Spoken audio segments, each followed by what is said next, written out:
Estado do Paraná, região de Apucarana.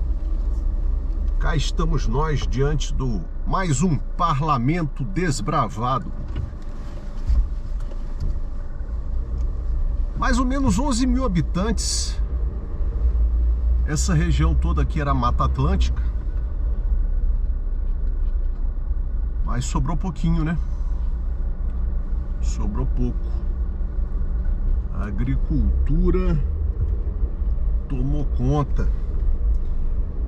Rapaz, tem uma rádio aqui. O rádio do meu carro só tá sintonizando uma rádio que é 95.1, chamada Nativa.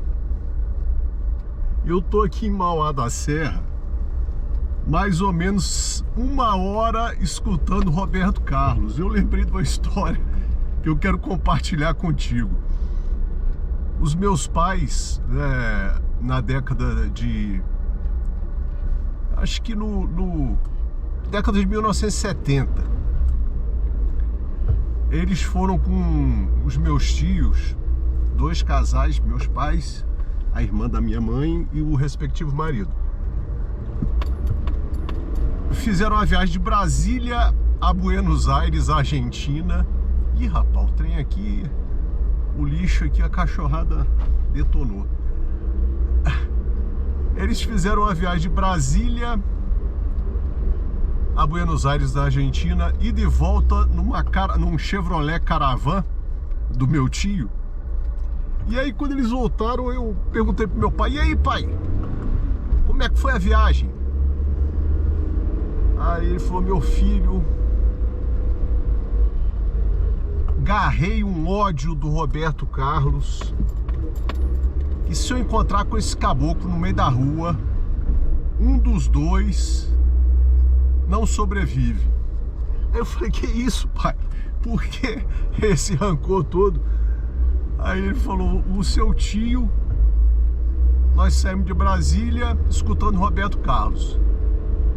Quando a fita cassete acabou, eu falei pra ele: ô Magno, dá pra você colocar outra fita cassete aí? Aí ele procurou no porta-luva, aí me olhou com a cara de assustado e falou: ih, rapaz, esqueci de trazer outras fitas, só tem Roberto Carlos.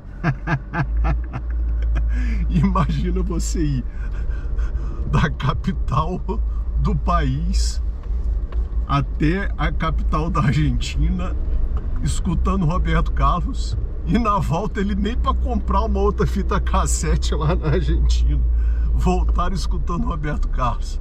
É isso aí, pessoal. De Mauá da Serra, região de Apucarana, deixo o meu fortíssimo abraço e até amanhã com outro município.